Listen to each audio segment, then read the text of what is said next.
So unit 2 से आज हम लोग स्टार्ट कर रहे हैं आईटी एंड कंप्यूटर। सो पहला टॉपिक है इसमें जियो स्पेशल टेक्नोलॉजी। अब जियो स्पेशल डेटा अगर हम बात करें तो ये एक ऐसा इंफॉर्मेशन है जो डिस्क्राइब करता है किसी ऑब्जेक्ट की या किसी इवेंट की या और कोई फीचर है with regards to the location of that event और object around the earth surface.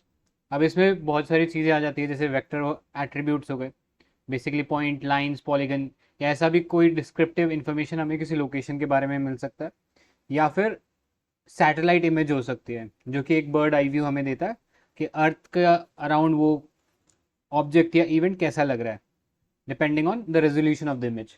तो दो टाइप का जियो स्पेशल डेटा को अगर हम क्लासिफाई करें तो ये दो कैटेगरीज बनेगी। अब यूज़ की बात करें जियो स्पेशल टेक्नोलॉजी की, सो यहाँ पे आप देख सकते हो जीपीएस जो हम लोग फ़ोन के अंदर यूज़ करते हैं, डेस्कटॉप पे यूज़ करते हैं, वो चीज़ हो गया। इसके अलावा इससे नेविगेशन, सर्वेइंग, इंडोर पोजिशनिंग, इस टाइप की सर्विसेज भी हम लोग यूज़ कर सकते हैं। फिर है अर्थ ऑब्जर्वेशन, जहाँ पे हम रिमोट सेंसिंग सैटेलाइट का इस्तेमाल करते हैं और एरियल जो व्यू है किसी एक प्लेस का वो लेते हैं, मैपिंग के लिए काम ले सकते हैं। Apart from that there is a scanning part जहाँ पे हम कुछ टेक्निक्स का या टेक्नोलॉजीज का हेल्प लेके स्कैन कर सकते हैं एक एरिया को, जहाँ पे टेक्नोलॉजी हम लोग यूज़ करते हैं लिडार, रेडार जैसी। ठीक है, so this is the use of geospatial technology. अब चलते हैं national geospatial policy. So ministry of science and tech ने अभी नोटिफाई की है एक citizen centric national geospatial policy 2022।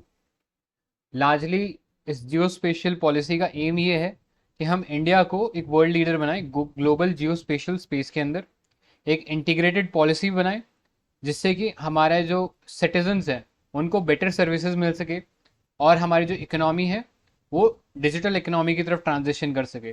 तो जो जियो स्पेशल डेटा है उसकी मदद से हम लोग ये कर सकते हैं। Next is better utilization of data and then encouraging the private sector to participate in the geospatial data sector. अभी आपने रिसेंटली एक कंपनी नाम भी सुना होगा कई बार, मैप माई इंडिया करके। सो इस टाइप से कई सारी प्राइवेट कंपनीज जियो स्पेशल सेक्टर के अंदर आ रही हैं। अब स्ट्रैटेजीज इसके अंदर आत्मनिर्भर भारत है कि लोकली अवेलेबल और लोकली रिलेवेंट मैप और जियो स्पेशल डेटा को यूज़ करना है। तो जैसा मैप माई इंडिया इंडिया की एक प्राइवेट कंपनी है, ठीक है, और वो कोशिश करे कि जो गूगल का जो गूगल मैप है उसको काउंटर कर सके या उसका जो डोमिनेंस इस सेक्टर में उसको कम कर सके। नेक्स्ट, इंटीग्रेटेड जियो स्पेशल इंफॉर्मेशन फ्रेमवर्क रहेगा। इसी के अराउंड हम लोग डाटा और information and communication technology infrastructure है उसको सेटअप करेंगे, इनोवेशन करेंगे। इनोवेशन से अगर हम बात करें यहाँ पे स्पेसिफिकली तो स्टार्टअप्स को टारगेट किया जा रहा है कि स्टार्टअप्स को हम थोड़ा सा इम्पेटस दें या उनको एक इंसेंटिव दें ताकि वो जियो स्पेशल सेक्टर के अंदर अच्छा कर सके। उनके ईज के लिए हम लोग ये जियो स्पेशल पॉलिसी जो है लेके आए हैं। फिर ओपन स्टैंडर्ड रहेगा, ओपन डाटा रहेगा एंड ओपन प्लेटफॉर्म रहेगा कि सब लोगों के लिए ओपनली एक्सेसिबल है यूज़ करना इसे। अब इंस्टीट्यूशनल फ्रेमवर्क पे आते हैं। सो यहाँ पे ये जो कुछ ऑर्गेनाइजेशन या कमिटीज़ बनाई गई हैं वो हम देख लेते हैं। पहला है geospatial data promotion and development committee. ठीक है, सो याद रखना नेशनल लेवल के ऊपर ये रहेगा और एपेक्स बॉडी बॉडी की तरह काम करेगा for formulating guidelines, strategy and programs. So this GDPDC, that is Geospatial Data Promotion and Development Committee, will replace the two existing committees। जो पहले से कमिटीज थी उनको रिप्लेस करेगा। पहली कमेटी का नाम है national spatial data committee NSDC और दूसरा है geospatial data promotion and development committee. तो इन दोनों को रिप्लेस करके अब एक सिंगल बॉडी ही रहेगी। फिर नेक्स्ट, अब role of department of science and technology इसमें क्या रहेगा। सो ये department of science and technology यहाँ पे नोडल डिपार्टमेंट की तरह एक्ट करेगा और ये जो बॉडी हमने देखी GDPDC ये रिकमेंडेशन देगी department of science and tech को रिगार्डिंग जियो स्पेशल सेक्टर। अब स्ट्रेंथन कैसे करेगा ये जियो स्पेशल इंफ्रास्ट्रक्चर को, तो ये जो जियो स्पेशल डेटा इंफ्रास्ट्रक्चर है इसके लिए जो GDPC कमेटी बैठी है, this will develop 14 geospatial data themes recognize by United Nation statistics division.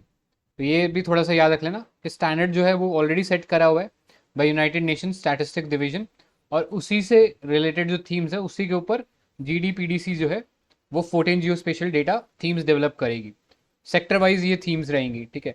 कि लेट्स से किसी को ट्रांसपोर्ट सेक्टर के लिए जियो स्पेशल डेटा चाहिए, ठीक है, जैसे उबर एंड ओला, ये सब जियो स्पेशल डेटा यूज़ करती है ट्रांसपोर्टेशन के लिए। सो इस टाइप से अलग अलग थीम्स ये क्रिएट करेंगी। फिर होगा national geospatial data registry, जो कि जितने भी स्टेक होल्डर हैं जियो स्पेशल डेटा से रिलेटेड, जितनी भी कंपनीज है या जो भी गवर्नमेंट की साइड से जो ऑर्गेनाइजेशन है जिसमें इन्वॉल्व रहेंगे, वो सब इसको एक्सेस कर पाएंगे। फिर है यूनाइटेड यूनिफाइड जियो स्पेशल इंटरफेस, ये कंज्यूमर ओरिएंटेड प्रोडक्ट रहेगा and it will provide solutions using Jio special data. फिर एक और इम्पॉर्टेंट ऑर्गेनाइजेशन है इसके अंदर, वो है survey of India. So Survey of India will help in developing this national geospatial data registry in collaboration with the unified geospatial interface।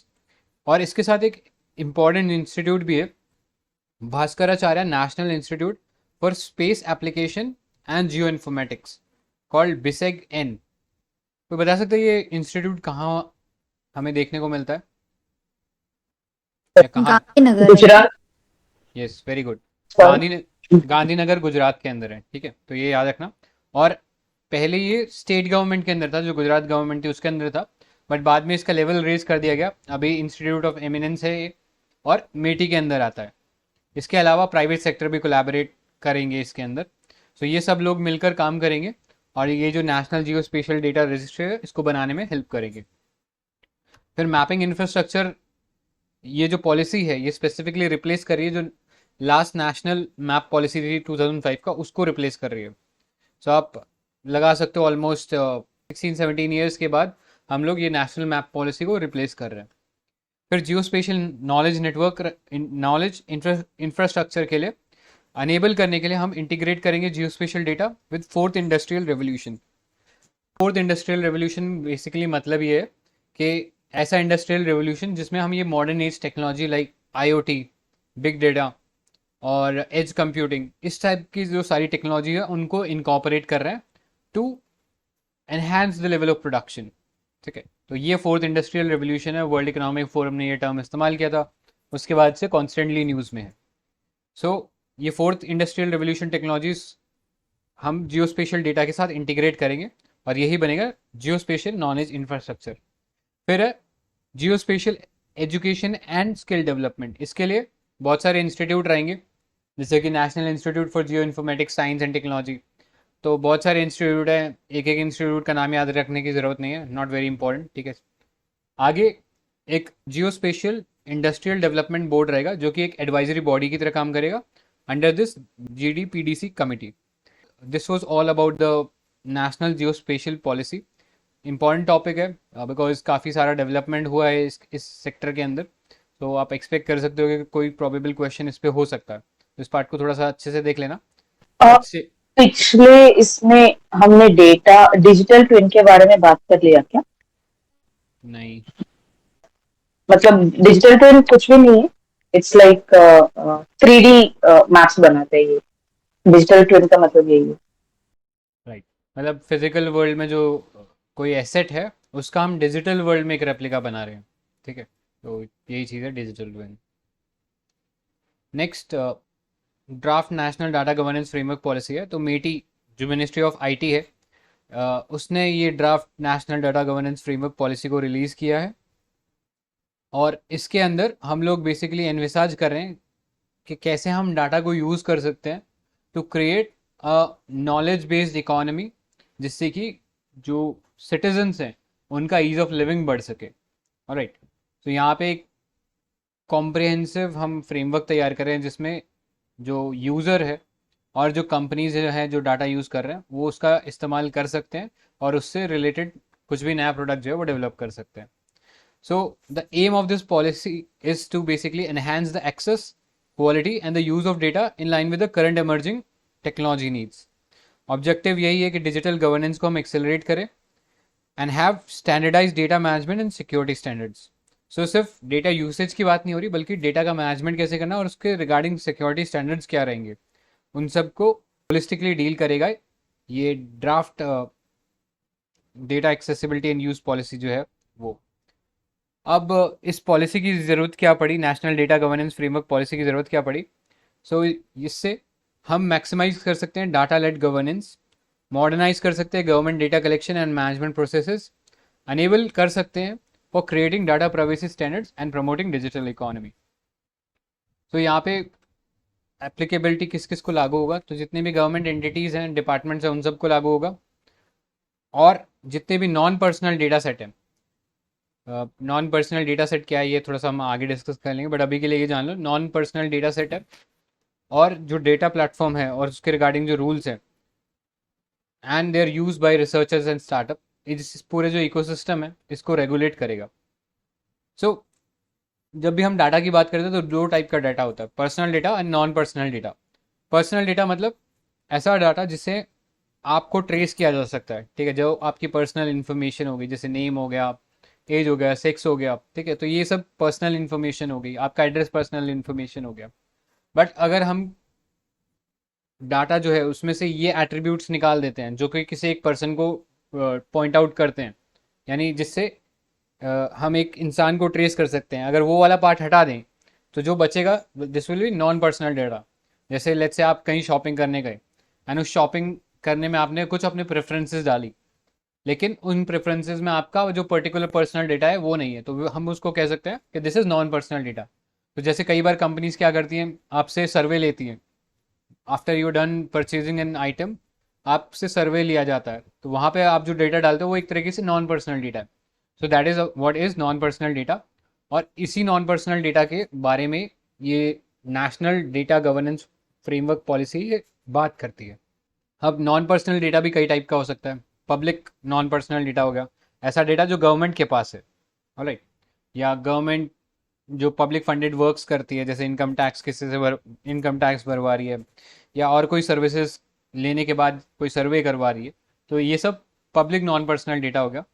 फिर है कम्युनिटी नॉन पर्सनल डेटा, जो कि कोई कम्युनिटी के लोग जो हैं वो आपस में इकट्ठा करें, जैसे म्यूनसिपल कॉरपोरेशन हो गई, या कोई RWO हो गई, रेजिडेंट वेलफेयर एसोसिएशन हो गया, तो इस टाइप की जब बॉडीज कलेक्ट करती है तो उसको कम्युनिटी नॉन पर्सनल डेटा बोलते हैं।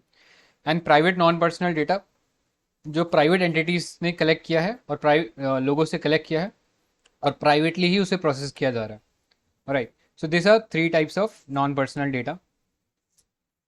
अब ये जो national data governance framework policy है, इसके अंदर हम इंडिया डाटा सेट एक प्लेटफॉर्म बना रहे हैं which will consist of anonymized, anonymize मतलब कि हमने जो डेटा सेट है उसमें से जो पर्सनल एस्पेक्ट था उसको बाहर कर दिया, उसको कट ऑफ कर दिया, एंड अब जो हमारे पास बचा है वो नॉन पर्सनल डेटा है, यानी वो किसी को पॉइंट आउट नहीं करता, and that is how this is anonymous. ठीक है, एनोनिमस का मतलब ये होता है कि वो किसी को, किसी पर्सनल को बिलोंग नहीं करता है। Okay, so this anonymized non-personal data from the government entities are collected from Indian citizen or those in India. अब it will provide data set to Indian researchers and startup, and this national data governance framework policy does not apply to private players, but they can voluntarily contribute their data set। तो ये थोड़ा सा चीज़ समझने की है, ऐसी ही details के अंदर यूपीएससी फंसा सकता है, वो ये लिख देगा कि प्राइवेट प्लेयर्स को अलाउड ही नहीं है। सो प्राइवेट प्लेयर्स को अलाउड नहीं है ये बात तो सही है, लेकिन they can contribute, okay, in the sense it is not mandatory but they can contribute if they want to। so ये चीज़ पे थोड़ा सा ध्यान रखना। फिर no provision for monetization of such data. In fact अगर आप थोड़ा करंट अफेयर्स फॉलो कर रहे हो तो आपने सुना होगा IRCTC पे एक बार बात चल रही थी कि उसके पास जितना भी डेटा उसने कलेक्ट कर रखा है, अकाउंट्स जितने भी बना रखे हैं लोगों ने, उसके थ्रू जो भी अकाउंट है उसको बेचेगा IRCTC। लेकिन बाद में जो है ये गवर्नमेंट ने रिजेक्ट कर दिया था, ये जो प्रपोजल था इसको रिजेक्ट कर दिया था, तो इसीलिए इस चीज़ को पहले से ही अपफ्रंट बताने के लिए गवर्नमेंट ने अपना स्टैंड क्लियर कर दिया कि हम जो है इस डाटा को मोनेटाइजेशन करने के लिए नहीं देख रहे हैं। अगर कोई यूज़ करना चाहता है जैसे स्टार्टअप वगैरह है तो वो बात अलग है, बाकी गवर्नमेंट अपने आप से कोई मोनेटाइज नहीं करना चाह रही इस डेटा को। Next, Indian data management office. So this Indian data management office will have three function, broad functions, that is creation of Indian data set platform, जो अभी हमने पढ़ा, जो प्रेस्क्राइब करेगा rules standards for data identification, उनका storage कैसे होना है, एनोनिमाइजेशन कैसे होना, metadata and data quality. So यहाँ पे मेटा डेटा एक टर्म है, metadata is basically data about the data. जैसे अगर आपने कोई लेट्स से फोटोग्राफ क्लिक किया है, आप उसकी सेटिंग्स में जाके देखिए तो वहाँ पे एक ऑप्शन आता है मेटा डेटा करके। तो Meta data is basically all the information that you need about the image, कि वो किस टाइम के ऊपर लिया गया था, क्या उसका रेजोल्यूशन का क्वालिटी है। तो बहुत सारी जो मिनिस्कल और माइन्यूट डिटेल्स होती है जो जनरल लाइफ में हमें चाहिए नहीं होती, ठीक है, एक लेमैन को उस मेटा डेटा की कोई ज़रूरत नहीं होती, लेकिन from the perspective of a developer Meta data बहुत काम का होता है। सो ये मेटा डेटा इस चीज़ से रिलेटेड है। And the next is data quality. तो ये तो आपको पता ही है कि डाटा जो है वो ऐसा होना चाहिए कि वो आगे भी यूज़ हो जाना चाहिए, ठीक है, इंटरऑपरेबल होना चाहिए। सो that is what is this Indian Data Management Office is going to do under this aspect of creating a dataset platform. Next, safeguarding data usage. तो यहाँ पे प्रोटोकॉल्स डेवलप किए जाएंगे for data sharing, governing data request, ensuring ethical and fair use of data. तो ये सारा जो पूरा फ्रेमवर्क है डाटा शेयरिंग को लेके, इसको सेफगार्ड करने की बात, या इसका जो सेफगार्ड करने का फंक्शन है वो Indian data management office play करेगा। Next is capacity building of the government bodies. So यहाँ पे हम असिस्ट करने वाले हैं डाटा मैनेजमेंट यूनिट्स जो कि हर मिनिस्ट्री के अंदर या जितने भी ऑर्गेनाइजेशन है जिसके अंदर सेटअप किए जाएंगे, तो उनके अंदर जो भी पर्सनल बैठाए जाएंगे उनका जो स्किल बिल्डिंग है वो किया जाएगा। Right, so these are the three functions performed by Indian Data Management Office. Next, this office will be set up under Digital India Corporation. अब ये डिजिटल इंडिया कॉर्पोरेशन एक पब्लिक सेक्टर एंटरप्राइज है under MeitY, ministry of electronics and IT. Right, so I hope ये clear हुआ होगा पूरा जो hierarchical structure है इस national data governance framework policy के अंडर। आगे कुछ रिलेटेड न्यूज़ है, अगेन ये भी थोड़ा काम का ही है हमारे लिए। सो नीति आयोग ने अभी लॉन्च किया है national data and analytics platform for open public use. So this NDAP, National Data and Analytics Platform, will be a user-friendly web portal accessible to all user. और इसका फंक्शन क्या होगा कि इस प्लेटफॉर्म के ऊपर जितने भी गवर्नमेंट एजेंसीज हैं उनके जो डाटा सेट्स हैं वो अवेलेबल रहेंगे, सो दैट उसको स्टार्टअप्स जो है या और कोई ऑर्गेनाइजेशन NGOs वगैरह जो हैं वो यूज़ कर सकते हैं to basically gain some analytical information. So यहाँ पे अगर हम गवर्नेंस स्ट्रक्चर की बात करें of this national data analytics platform, तो एक high powered inter ministerial steering committee रहेगी under the chairmanship of vice chairman of the NITI Aayog. ठीक है, so this high powered committee will be chaired by the vice chairman of NITI Aayog. काम ये है, steering committee से ही आपको समझ में आ जाएगा कि पूरा जो इस प्लेटफॉर्म का जो काम है उसको मैनेज करना, डायरेक्शन देना और इसका प्रोग्रेस कैसा हो रहा है उस सब चीज़ को मॉनिटर करना, ये हाई स्टीयरिंग इंटर मिनिस्ट्रियल जो कमेटी है वो करेगी। फिर है टेक्निकल एडवाइजरी ग्रुप। तो यहाँ पे एक एक्सपर्ट कंसल्टेशन दिया जाएगा रिगार्डिंग द प्लेटफॉर्म। फिर प्रोजेक्ट डाटा मैनेजमेंट यूनिट है जो कोऑर्डिनेट करेगा विद डिफरेंट स्टेक होल्डर। और फिर है technology vendors for development and operation of the NDAP। तो जितने भी लेट्स से कोई IT कंपनी को हायर करना है फॉर मेकिंग दिस प्लेटफॉर्म, तो ये सब टेक्नोलॉजी वेंडर के अंडर आ जाएंगे। सो इसमें से ये दो स्ट्रक्चर जो है या ऑर्गेनाइजेशन है इस प्लेटफॉर्म के अंडर, इसको थोड़ा सा याद रखना। एक है high powered inter ministerial committee जो कि हेड किया जाएगा वाइस चेयरमैन ऑफ नीति आयोग के द्वारा, ठीक है, इसको थोड़ा सा याद रखना। और टेक्निकल एडवाइजरी ग्रुप जो है इसका रोल। सो यही था NDAP के बारे में। आगे रिलेटेड न्यूज़ में देखते हैं। So bank for international settlement has endorsed India's Data Empowerment Protection Architecture DEPA.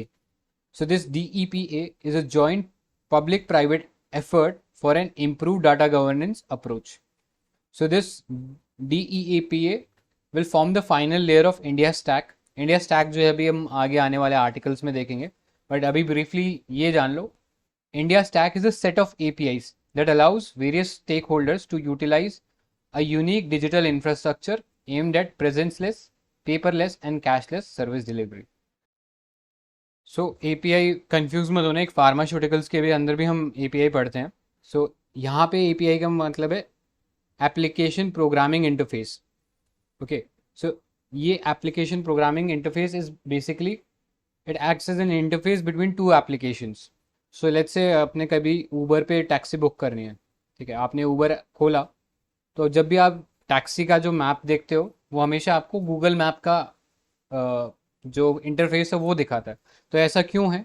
ऐसा इसलिए है कि गूगल ने अपना एक एपीआई बनाया हुआ है, गूगल मैप ने, और उस एपीआई को हमने डाला हुआ है उबर की ऐप में, and that's how you are able to access the Google map within the Uber. So that's how API work. It basically provides you an interface between two applications. So ये जो DEAP है ये final layer बनेगा India stack का, जो set है APIs का, that allows various stakeholders to utilize a unique digital infrastructure. तो आप समझ ही सकते हो कि गवर्नमेंट की जितनी भी और डिफरेंट डिफरेंट एप्लीकेशंस है उसकी एपीआई का एक पूरा सेट है जिसको हम इंडिया स्टैक बोलते हैं, और इन एपीआईज को बाकी कंपनीज जो है इस्तेमाल कर सकती हैं for paperless and cashless service delivery. तो कभी आपने देखा होगा कि लेट्स से आपको सिम खरीदने जाना है, तो आपका आधार वेरिफिकेशन होता है, वो ऑनलाइन ही हो जाता है. अब वो ऑनलाइन कैसे हो जाता है कि आधार ने अपनी एक एपीआई बना के रखी हुई है जो प्राइवेट कंपनी को दी हुई है. तो private company without accessing the data, actual data of the Aadhaar of that person, वो एपीआई की मदद से वेरीफाई कर लेता है. So it is because of this API only. So function क्या है इस DEAP का?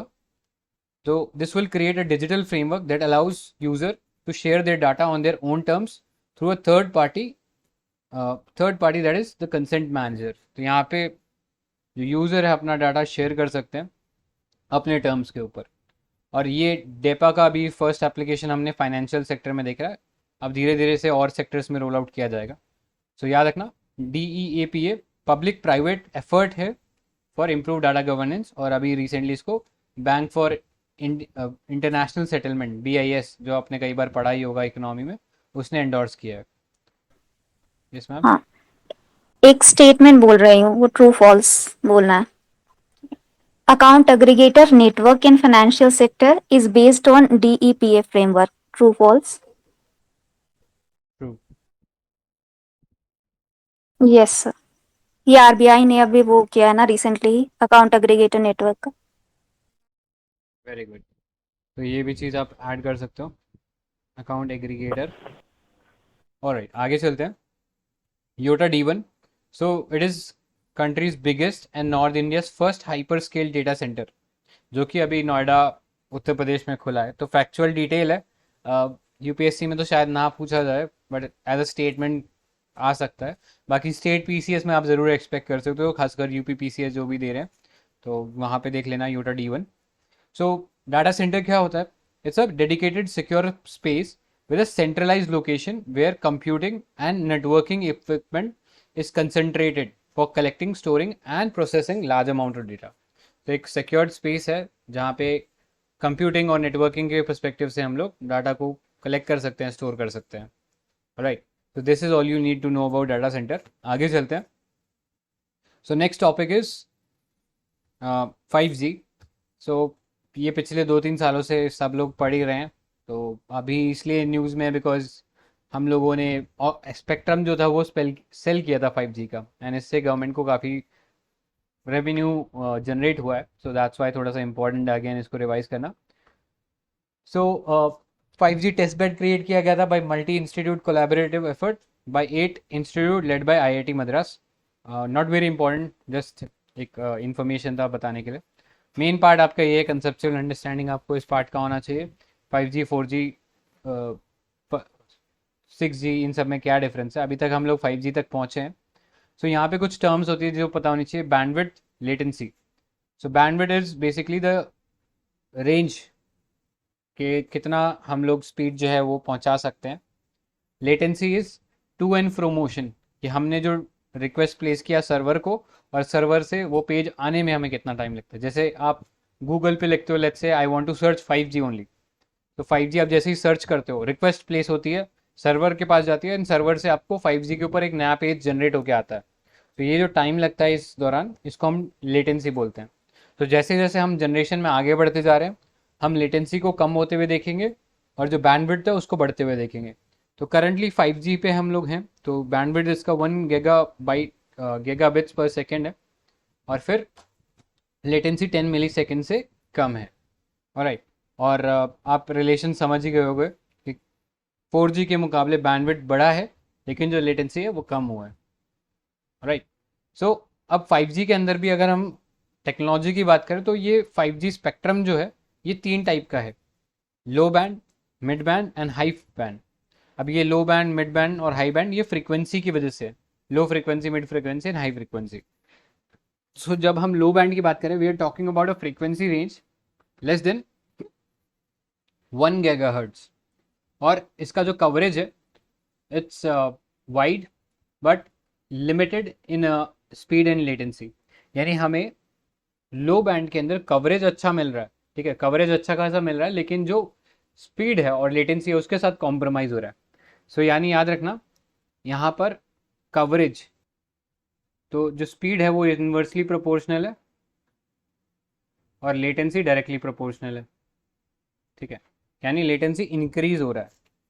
फिर मिड बैंड आ जाता है, वो फ्रीक्वेंसी रेंज रहता है 1 गीगाहर्ट्ज से 6 गीगाहर्ट्ज, और क्योंकि मिड बैंड है तो इसमें एरिया कवरेज भी मॉडरेट आपको मिल रहा है और स्पीड भी मॉडरेट मिल रही है और लेटेंसी भी मॉडरेट है as compare to the low band and high band. फिर नेक्स्ट है हाई फ्रीक्वेंसी बैंड, यहाँ पे 24 गीगाहर्ट्ज से हायर आपको जो फ्रीक्वेंसी है वो मिल रही है, एंड उसकी वजह से सुपर फास्ट स्पीड इंटरनेट मिलेगा, लेकिन only over short distances. Okay, तो ये 3 जो बैंड्स है 5G के क्लियर होने चाहिए, क्या क्या इनका मतलब है, क्या लेटेंसी में फ़र्क आ रहा है और क्या कवरेज में फ़र्क आ रहा है। तो आई होप क्लियर हो गया होगा। किसी को डाउट है अभी तक जो पढ़ा उसमें? Alright, then moving ahead, 5G is an amalgamation of various technologies such as massive multi-user MIMO। अब MIMO क्या होता है? Multiple input and multiple output. So MIMO enable network हमें मिलता है। सिंस 5G के अंदर हम लोग एक्सपेक्ट कर रहे हैं कि बहुत लार्ज स्केल पे एक जो यूज़र बेस है वो देखने को मिलेगा। सो ऐसे में हमें ऐसा सिस्टम चाहिए जहाँ पे मल्टीपल यूज़र कनेक्ट कर सकते हैं, यानी इनपुट प्रोवाइड कर सकते हैं, और मल्टीपल यूज़र आउटपुट भी एक्सेस कर सकते हैं। So that is what MIMO is. फिर मोबाइल एज कंप्यूटिंग मिलेगा, that brings cloud computing closer to the user. तो कोई बता सकता है एज कंप्यूटिंग क्या होता है यहाँ पे? What is edge computing? Edge computing is basically device के एंड पे ही हम लोग, डिवाइस का जो पेरिफेरी है, without sending the information to the internet. जैसे ये आपका डिवाइस है और ये आपके पास इंटरनेट है या क्लाउड है, ठीक है, तो without sending the information to the cloud itself through via the internet, हम पहले क्या करते हैं, डिवाइस के लेवल पे ही इंफॉर्मेशन को प्रोसेस कर लेते हैं। तो बहुत ही कम डेटा जो है हम इंटरनेट के थ्रू क्लाउड के ऊपर भेजेंगे, तो ज़्यादातर डेटा हम डिवाइस के लेवल पे ही प्रोसेस कर लेंगे। इससे जो बैंडविड्थ यूसेज है वो कम हो जाएगा, यानी कम डाटा आप भेजोगे तो ऑटोमेटिकली कम बैंडविड्थ आप यूज़ करोगे। So this will be much more faster and efficient. So ये भी इसमें इन्वॉल्व होगा। फिर अब बीम फोर्सिंग। बीम फोर्सिंग के अंदर हम एक लेज़र बीम का इस्तेमाल करें which will transmit data between the users. Next, 5G operates at high frequency and designed to connect virtually everyone and everything together including machine objects and devices। तो यहाँ पे हम लोग स्मार्ट डिवाइसेस की बात करेंगे। स्मार्ट डिवाइसेस ऐसे devices होते हैं जो इंटरनेट से कनेक्ट कर सकते हैं, and this will lead to IoT, internet of things, ठीक है। So IoT is basically a network of smart devices only। Next, it will have enhanced throughput to handle more simultaneous connection at a time। Throughput का मतलब यही होता है कि आप ज़्यादा से ज़्यादा जो आउटपुट है वो दे पा रहे हो। अब अदर स्टेप्स क्या हैं गवर्नमेंट ने जो लिए हैं 5G स्पेक्ट्रम को लेके, तो यहाँ पे कुछ एक ऑर्गेनाइजेशन है जैसे cellular operator association of India, they have form the 5G India forum. So cellular operator जितने भी हमारे कंट्री के अंदर टेलीकॉम कंपनीज हैं वो सब आए हुए हैं इसके अंदर, और इन्होंने लॉन्च किया 5G इंडिया फोरम। फिर हमारी नेशनल डिजिटल कम्युनिकेशन पॉलिसी है 2018 की, इसने इसके अंदर ऑब्जेक्टिव ले डाउन किया for 5G services in India. Right, so ये ही 2 इंपॉर्टेंट ऑर्गेनाइजेशन है जो हमारे लिए जानने लायक है। अब कुछ टर्म्स देख लेते हैं जो इससे रिलेटेड है 5G से। पहला है network slicing. So network slicing is nothing but it is a network configuration that allows multiple networks to be created on a top of common physical platform. यानी एक कॉमन फिजिकल प्लेटफॉर्म के ऊपर आप virtually कई या virtual एक network create कर रहे हो जिससे मल्टीपल यूज़र जो है वो इंटरैक्ट कर पा रहे हैं एक ही फिजिकल इंफ्रास्ट्रक्चर के ऊपर। तो ये मीमो वाला जो कॉन्सेप्ट पढ़ा, यही एक तरीके से नेटवर्क स्लाइसिंग की ही बात करते हैं हम लोग यहाँ पे, कि मल्टीपल जो यूजर्स हैं वो आके एक्सेस कर पा रहे हैं एक कॉमन फिजिकल इंफ्रास्ट्रक्चर को. So this will be an essential component of the overall 5G architecture landscape.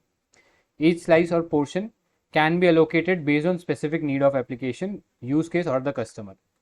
तो ये जो नेटवर्क का हम स्लाइस कर रहे हैं, ये एट ए टाइम एक यूज़र को दिया जाएगा और वो इसे एक्सेस कर सकता है अपनी नीड के according. So this is network slicing. फिर इसके अंदर एक टर्म आता है फाइबराइजेशन. सो फाइबराइजेशन में आप बेसिकली कनेक्ट करो जो रेडियो टावर्स हैं जिनके थ्रू हमारे मोबाइल में नेटवर्क आता है, उनको हम कनेक्ट कर रहे हैं via optical fibre. So currently हमारे कंट्री के अंदर जो फाइबराइजेशन रेट है टावर्स की, वो केवल 33% है, while in US and Japan ये जो रेट है 80 to 90% है. अब फाइबराइजेशन में हम ऑप्टिकल फाइबर्स का इस्तेमाल करते हैं. एंड ऑप्टिकल फाइबर्स में कोई बता सकता है लाइक जो कम्युनिकेशन होता है वो फिजिक्स के कौन सा प्रिंसिपल का इस्तेमाल करता है? Anybody? Total internal reflection. Very good.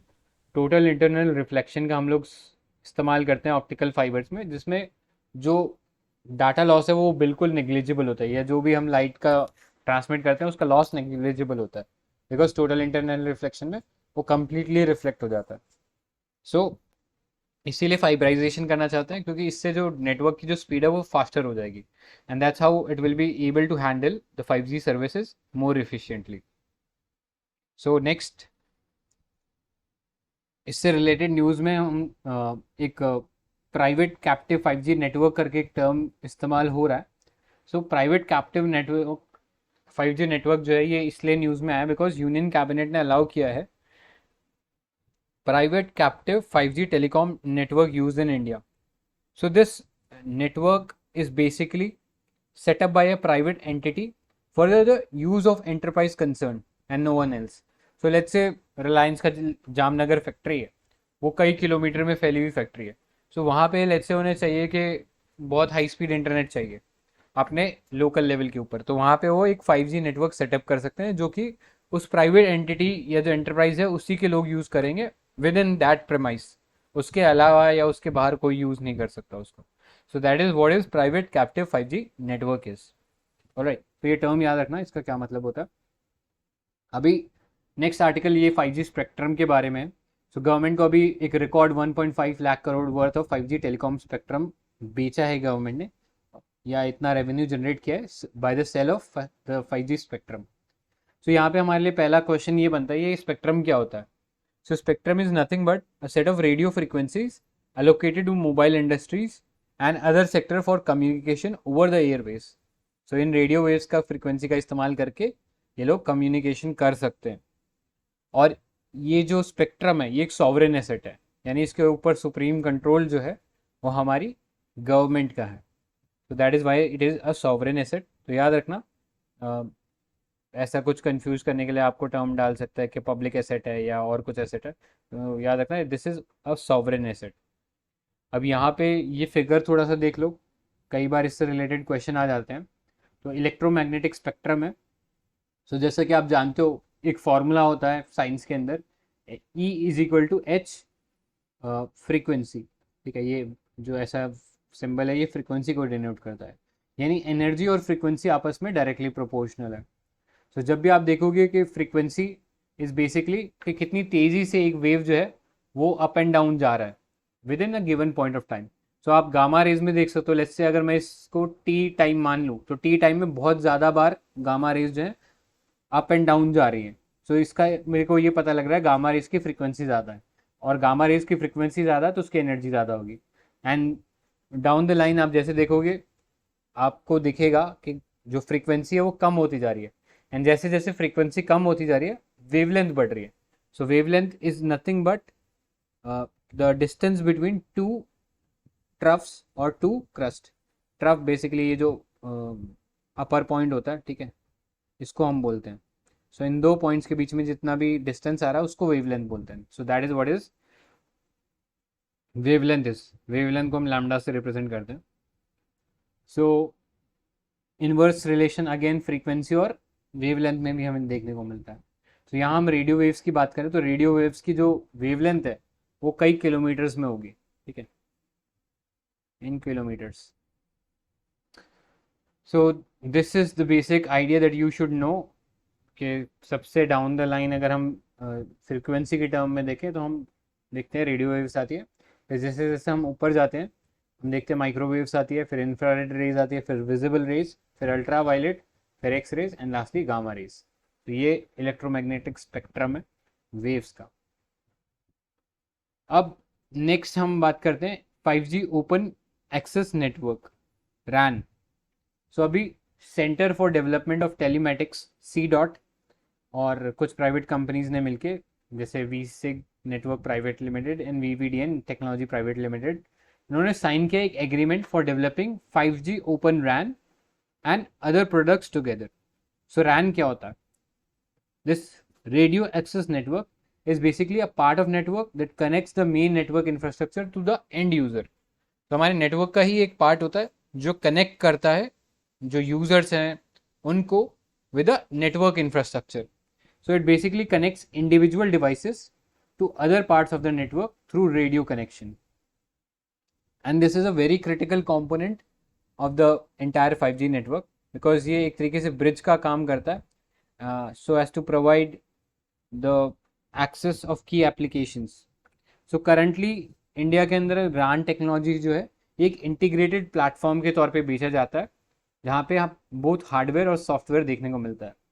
तो RAN के अंदर आप एक ही कंपनी हार्डवेयर बना रही है और एक ही कंपनी का सॉफ्टवेयर आपको इंटीग्रेट या मिक्सअप करके दिया जा रहा है. सो वेंडर्स के लिए, जो भी वेंडर्स यानी यहाँ पे ऐसे लोग जो मोबाइल नेटवर्क के बिजनेस के अंदर है, ठीक है, जो मोबाइल नेटवर्क के जो स्टेशन या टावर्स हैं उनको एस्टैब्लिश करते हैं, तो उनके पास कोई चॉइस नहीं रहता, उनको ये इंटीग्रेटेड RAN टेक्नोलॉजी लेना पड़ता है. और उसकी वजह से वो अपने जो भी कस्टमर्स हैं, वेंडर के कस्टमर जनरली जो टेलीकॉम कंपनीज है वही होंगी, तो उनको वो कस्टमाइज सर्विस नहीं दे पाते. तो यहाँ पे ओपन RAN के थ्रू हम क्या कर रहे हैं, ये जो हार्डवेयर और सॉफ्टवेयर का ये जो इंटीग्रेटेड प्लेटफॉर्म बेचा जा रहा था इसको हम ब्रेक डाउन कर रहे हैं. यानी अब वेंडर को हम एक चॉइस दे रहे हैं कि वो अपनी मर्जी का हार्डवेयर और अपनी मर्जी का सॉफ्टवेयर उस पर यूज कर सकता है. So this open RAN will create a multi supplier RAN solution that allows for separation between hardware and software with open interfaces. ठीक है, कि हार्डवेयर ऐसा रहेगा जिसके ऊपर आप कोई भी सॉफ्टवेयर जो है वो चला सकते हो. जैसे आपको लेट्स से आपने लेनोवो का लैपटॉप लिया, वो इनबिल्ट हो सकता है कि विंडोज से आए, लेकिन उसका जो हार्डवेयर ऐसा है, जो उसके अंदर जो मदरबोर्ड ऐसा है, हम उसको रीप्रोग्राम कर सकते हैं. मतलब उसमें से विंडोज़ का ऑपरेटिंग सिस्टम हटा कर हम लिनक्स का ऑपरेटिंग सिस्टम डाल सकते हैं. So that is what is basically RAN के अंदर भी ओपन रेडियो एक्सेस नेटवर्क के अंदर भी हम लोग यही कर रहे हैं कि अभी तक जो मोनोपोली चल रही थी जहाँ पे हार्डवेयर और सॉफ्टवेयर एक ही कंपनी बना रही थी और साथ में बेचा जा रहा था, इसको हम ब्रेक डाउन कर रहे हैं और ओपन एक प्लेटफॉर्म बनाएंगे जहाँ पे हार्डवेयर डिफरेंट रहेगा, सॉफ्टवेयर डिफरेंट रहेगा, और जो वेंडर है अपने एक नीड के अकॉर्डिंग उसे यूज़ कर पाएगा. तो थोड़ा सा टेक्निकल है, कम्युनिकेशन जो इंजीनियरिंग कर रहे हैं उनके लिए ज़्यादा डिटेल में पढ़ना इसे पड़ेगा, लेकिन हमारे लिए इतना काम का नहीं है. बस ये याद रखना, RAN अगर हम बात करें तो किस चीज़ से रिलेटेड है और उसका यूज़ क्या है अल्टीमेटली. ठीक है, नेक्स्ट अब इसके अंदर थोड़े से इससे ही रिलेटेड टर्म्स है, जैसे है stand alone 5G. So this standalone 5G term is used for a telecom network where both the core network and the radio access network RAN are both upgraded to 5G level. Next है non stand alone 5G. सो यहाँ पे हम देखते हैं कि only जो RAN part है वो अपग्रेड किया गया है, बाकी जो एग्जिस्टिंग सिस्टम है वो 4G नेटवर्क पे ही चल रहा है. सो ये स्टैंड अलोन 5G जो है उसका क्या एडवांटेज है over the non stand alone 5G. तो यहाँ पे आप देखोगे सुपीरियर वॉइस क्वालिटी मिलता है, सिग्निफिकेंटली मोर स्पीड मिलता है एंड लोअर लेटेंसी मिलता है. और चैलेंजेस की बात करें स्टैंड अलोन 5G की, तो not all smartphone uses this 5G technology, तो सब सपोर्ट नहीं करते हैं. तो ऐसे में 5G को यूज़ कर पाने की जो कैपेबिलिटी इन फोन्स की वो लिमिट हो जाएगी. सो ये थोड़ा सा टर्म्स पता होने चाहिए, स्टैंड अलोन और नॉन स्टैंड अलोन में क्या डिफरेंस है. ये सब RAN से ही रिलेटेड है. ठीक है, अभी तक जो पढ़ा उसमें किसी को कोई डाउट है या कोई क्वेश्चन है?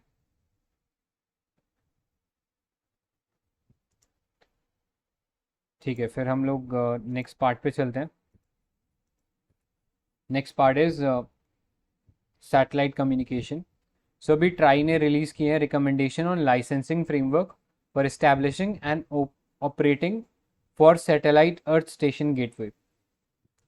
सो ये जो सैटेलाइट अर्थ स्टेशन गेटवे है, ये बेसिकली एक गेटवे हब भी बोला जाता है इनको, एंड ये एक्ट करते हैं as bridge between space based communication network and terrestrial communication network. So basically ये कन्वर्ट करते हैं रेडियो फ्रीक्वेंसी जो कि आपको सैटेलाइट के थ्रू आ रही है into internet protocol signal for terrestrial connectivity. ठीक है, सो यहाँ पे आप फिगर में देख सकते हो एक सैटेलाइट है जो स्पेस में है, और टेरेस्ट्रियल यानी ज़मीन के ऊपर हमारे पास दो एंटीनाज हैं। तो इसको आपस में कनेक्ट करने का काम जो है, क्योंकि सैटेलाइट आपसे कम्युनिकेट करेगा रेडियो वेव फ्रीक्वेंसी के अंदर, उस रेडियो वेव फ्रीक्वेंसी को जैसे ही टेरेस लैंड के ऊपर जो एंटीनाज है वो रिसीव करने के बाद ये जो गेटवे हब है उन्हें इंटरनेट प्रोटोकॉल के अंदर चेंज कर देगा, और जिसके थ्रू हम लोग ग्राउंड के ऊपर इंटरनेट जो है वो एक्सेस कर पाएंगे। So as you know satellite communication generally involves use of artificial satellite, जो कि आपको अब तक ट्रेडिशनली हम लोग हाई अर्थ ऑर्बिट में देखते थे, क्योंकि कम्युनिकेशन सैटेलाइट ऐसी ही सैटेलाइट होती है जो आपको 24/7 एक्सेस चाहिए, यानी it should be stationary with regards to the ground. So यहाँ पे हम लोगों ने इस चीज़ को अभी तक देखते थे कि यह हाई अर्थ ऑर्बिट में हो रही है, लेकिन अब हम देख रहे हैं लो अर्थ ऑर्बिट में भी आ गया है। सो आपने स्टारलिंक प्रोजेक्ट का नाम सुना होगा, जहाँ पे इलॉन मस्क की एक कंपनी है वो डायरेक्ट इंटरनेट प्रोवाइड करी है यूजिंग सैटेलाइट्स। तो ये सैटेलाइट जो है लो अर्थ ऑर्बिट में है, एंड एज यू नो जब लो अर्थ ऑर्बिट में कोई सैटेलाइट होती है तो वो बहुत तेज़ी से मूवमेंट करती है अर्थ के अराउंड, और वो एक पोजीशन से अर्थ की एक लेट्स से एक ग्राउंड पोजीशन पे हम खड़े तो वो मूव करती रहती है। तो ऐसे में नेटवर्क कॉन्टिन्यूसली प्रोवाइड करने के लिए लो अर्थ ऑर्बिट में एक नेटवर्क ऑफ सैटेलाइट बिछाया जाता है जो पूरी अर्थ को कवर करता है, and that's how they manage 24/7 connectivity. ठीक है, तो याद रखना जो हाई अर्थ ऑर्बिट है और लो अर्थ ऑर्बिट में डिफरेंस क्या होता है, जो सैटेलाइट होती है जो कम्युनिकेशन में यूज़ होती है उसमें। इंडिया की इसमें GSAT-10 सैटेलाइट है जो कम्युनिकेशन में काम आती है। नेक्स्ट एडवांटेजेस क्या है सैटेलाइट कम्युनिकेशन के, तो पहला है cheaper for long distances, can connect remote location, expand reach of telecom operators and use in global communication. तो बहुत जनरल से पॉइंट, आई थिंक इसको समझाने की भी ज़रूरत नहीं है। आगे चलते हैं satellite internet. So satellite internet जैसे हमने डिस्कस किया that we are using satellites to provide internet signal from the internet service provider to the user. ठीक है, तो आपको अभी भी सर्विस जो है वो इंटरनेट सर्विस प्रोवाइडर से मिलेगी, लेकिन जो इंटरनेट सर्विस प्रोवाइडर है वो सारा जो सर्विस उसको मिल रहा था वो सैटेलाइट के थ्रू मिल रहा है। That's how satellite internets work. अब इसमें हम आगे चलते हैं, तो कुछ और कम्युनिकेशन नेटवर्क्स के थ्रू बात कर लेते हैं। पहला वाईफाई देख लीजिए। तो वाईफाई जैसा कि आप जानते हो it stand for wireless fidelity. It's a wireless network technology that gives internet access to devices like laptops, mobile phones etcetera. So ये यूज़ करता है रेडियो फ्रिक्वेंसीज का in the band 2.4 GHz to 5 GHz। So routers के through आप लोगों ने देखा है आपके घरों पे ऑप्टिकल फाइबर्स के थ्रू जो केबल आती है उसको हम राउटर में लगाते हैं, राउटर के थ्रू आप ये वाईफाई जो सर्विस है इसको एक्सेस कर पाते हो। ठीक है, नेक्स्ट इससे रिलेटेड इन्फॉर्मेशन क्या है, रेलटेल है एक कंपनी जो कि एक मिनी रत्ना PSU है अंडर मिनिस्ट्री ऑफ रेलवेज। तो इन्होंने लॉन्च किया PM वानी scheme based access to public wifi across 100 railway station in India.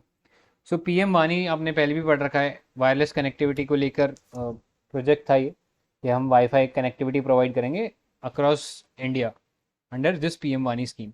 तो रेलवे का ये जो रेलटेल है ये PM वानी के अंडर 100 रेलवे स्टेशन के ऊपर पब्लिक वाईफाई प्रोवाइड करा रहा है, और ये वाईफाई को एक्सेस करने के लिए आपको एक मोबाइल ऐप की ज़रूरत पड़ेगी। उस मोबाइल ऐप का नाम है वाई.डॉट, और ये वाई.डॉट जो है ये रेलटेल और C.डॉट ने मिलकर बनाया है। सो ये याद रखना, इसके थ्रू आपको फ्री पब्लिक वाईफाई हॉटस्पॉट्स मिलेंगे रेलवे स्टेशन के ऊपर। सो that is what was about this article. Next पे चलते हैं स्प्लिंटरनेट।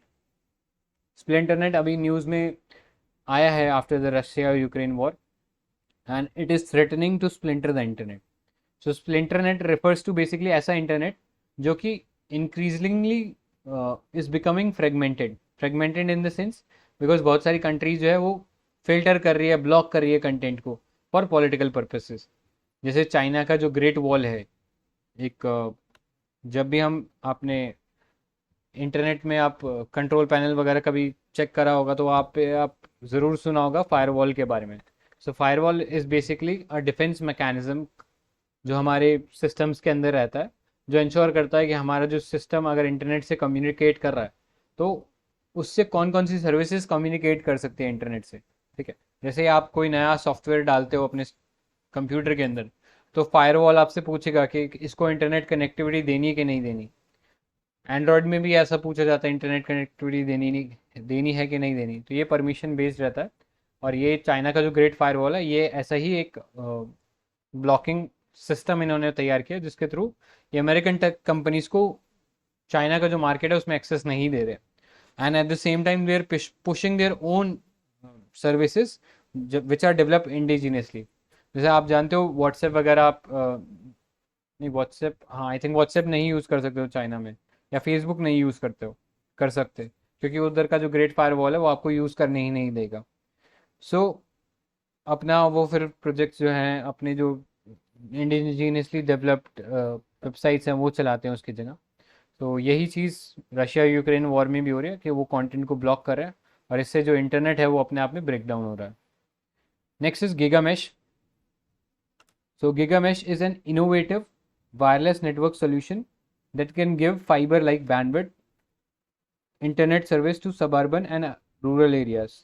तो बेसिकली जो 4G इंफ्रास्ट्रक्चर से रिलेटेड जो इशू थे जहाँ पे हमें बहुत ज़्यादा कंजेशन इशू देखने को मिल रहे थे एंड उसके वजह से जो 4G की कनेक्टिविटी वो सफ़र कर रही थी, उसको एड्रेस करने के लिए गीगा मैश बनाया है।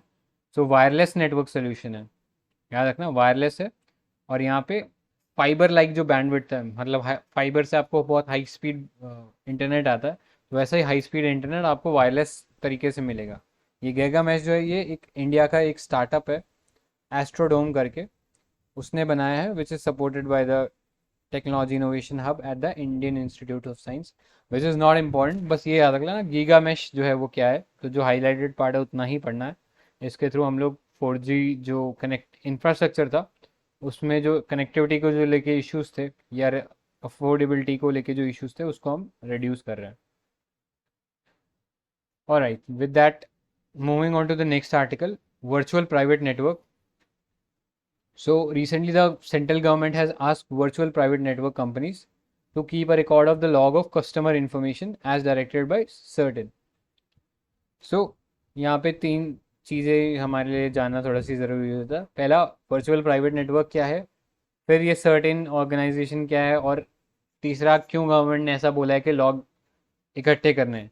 तो पहला पार्ट हम डिस्कस करते हैं कि ये सर्टेन क्या है। So CERT In is basically India's premier digital agency looking after cyber attacks. ठीक है, या साइबर अटैक के बाद जो भी रिस्पॉन्स होता है वो सर्टेन देखता है। So it stands for India computer emergency response team. It's a functional organization under the aegis of Ministry of Electronics and IT that acts as national nodal agency for responding to computer security incidents. तो अगर let's say किसी company के अंदर data compromise हो गया या ransomware attack हुआ तो उनको सर्टेन को इन्फॉर्म करना पड़ता है इसके बारे में। सो इसको हमने एस्टैब्लिश किया है बाया द इंफॉर्मेशन टेक्नोलॉजी एक्ट 2008। उसमें डेजिग्नेट किया गया है सर्टेन को for collection, analysis and dissemination of information on cyber incident, forecast and alert of cyber security incident, coordination of cyber incident response activity and issue guidelines, advisory, response, reporting etcetera of cyber incidents. So I hope clear हो गया होगा, इसमें कुछ समझाने जैसा नहीं था। Certain important agency है हमारे साइबर सिक्योरिटी इंफ्रास्ट्रक्चर के रिलेवेंट है। ये जो न्यू डायरेक्टिव्स हैं this were given under the information technology act 2000 and इसके अंदर बोला गया जितने भी क्लाउड सर्विसेज है, VPN है, इनको मेंटेन करना है एक extensive customer information for at least 5 year even after the cancellation और विड्रॉल ऑफ रजिस्ट्रेशन। तो अगर कोई यूज़र इनके पास आकर इनकी जो VPN सर्विसेज है, ये जो क्लाउड सर्विसेज है, उसको यूज़ करा तो उसका डाटा इन्हें रखना है। This will also apply to data centre companies and cryptocurrency exchanges also. So अब बात करते हैं VPN होता क्या है। तो नाम से VPN stands for virtual private network. So VPN एक एनक्रिप्टेड कनेक्शन है जो आप इंटरनेट के ऊपर बना सकते हो using your device to a network in real time. So basically what happens is generally हम लोग जो कम्युनिकेशन करते हैं इंटरनेट के ऊपर, so we have our device, इसके ऊपर एक IP रहता है। हर डिवाइस एक IP से इंटरनेट को एक्सेस करता है। IP is internet protocol. ये IP आपको देता कौन है? ये IP आपको देता है आपका internet service provider. So let's say if you are using the internet of Airtel, तो यहाँ पे आपका जो इंटरनेट सर्विस प्रोवाइडर है वो एयरटेल है। एयरटेल आपके डिवाइस को एक IP अलॉट करता है और इसी IP अलॉट के थ्रू आप डिफरेंट वेबसाइट्स को विजिट कर सकते हो। ठीक है, सो ये इंटरनेट सर्विस प्रोवाइडर आपको इंटरनेट एक्सेस कराता है और ये आपको ला के देता है आपके IP एड्रेस के ऊपर। लेकिन वर्चुअल प्राइवेट नेटवर्क पे हम लोग क्या करते हैं, हम एक VPN क्लाइंट के साथ जुड़ जाते हैं और ये VPN क्लाइंट जो है हमारे लिए एक एनक्रिप्टेड नेटवर्क बनाता है। So although we are using internet, we are not actually giving our IP address to anyone. तो जनरली क्या होता है, लेट्स से अगर आप amazon.com पे जाओगे, कभी भी खोलोगे amazon.com को, तो आपको रीडायरेक्ट कर देगा amazon.in के ऊपर, क्योंकि उसे पता है ये जो IP एड्रेस है जिससे आप एक्सेस कर रहे हो ये इंडिया का है। सो आपके IP एड्रेस से बहुत सारी इन्फॉर्मेशन आपके बारे में मिल जाती है। साथ ही साथ जब भी आप इंटरनेट को विजिट करते हो, आपसे वेबसाइट पूछती है कि वेबसाइट जो है कुछ कैशे आपके डिवाइस के ऊपर लोड कर देती है, जिसके थ्रू जब आप नेक्स्ट टाइम वापस उस वेबसाइट को विजिट करोगे आपको पॉपअप्स दिखाई देंगे। जैसे आप कोई फॉर्म फिल करते हो, लेट्स से आप कोई फॉर्म फिल करने गए, तो आपने जैसे ही अगर एक बार पहले फिल कर रखा है उसको, तो जैसे ही आप वापस दूसरी बार फिल करोगे उस फॉर्म को, तो आपको कुछ सारी इन्फॉर्मेशन जो ऑटो पॉपुलेट होंगी, मतलब पहले से ही वहाँ पे आपको मिलेंगी, बस आपको क्लिक करना है उसके ऊपर। तो कैसे होता है वो, क्योंकि वो होता है इसलिए क्योंकि जो वेबसाइट है उसने ऑलरेडी कैशे लोड कर रखी है प्रीवियस एनकाउंटर की, जिससे आपका जो एक्सपीरियंस है वो थोड़ा सा फास्टर हो जाएगा द सेकेंड टाइम अराउंड, या सक्सेसिव जो भी आप टाइम वहाँ पे विजिट करोगे आपका जो एनकाउंटर रहेंगे वो थोड़े से फास्टर रहेंगे, बिकॉज आपकी इन्फॉर्मेशन ऑटो पॉपुलेट हो जाएगी। सो वर्चुअल प्राइवेट नेटवर्क के थ्रू आपका IP एड्रेस जो है वो एक्सेस नहीं कर सकते, कोई कैशेज जो है आपके पास स्टोर नहीं कर सकते, तो बेसिकली आपको ट्रैक करना मुश्किल है और आप डायरेक्टली इंटरनेट से एक्सेस कर रहे हो। जैसा भी हमने चाइना की बात किया कि चाइना के अंदर एक ग्रेट फायरवॉल है जिसके थ्रू वहाँ के जो लोग हैं वो फेसबुक को एक्सेस नहीं कर सकते, यूट्यूब को एक्सेस नहीं करते, तो वो क्या करते हैं, वो अपने फ़ोन के अंदर एक वर्चुअल प्राइवेट क्लाइंट या एक वर्चुअल प्राइवेट नेटवर्क जो है इस्टेब्लिश करते हैं।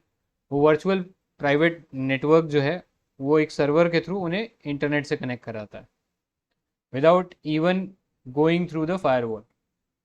ठीक है, तो ये चीज़ इसमें याद रख लेना लायक है।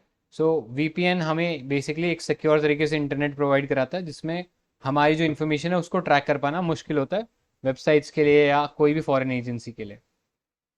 अब टाइप्स ऑफ VPN बहुत सारे होते हैं। पहला है सिक्योर सॉकेट लेयर VPN।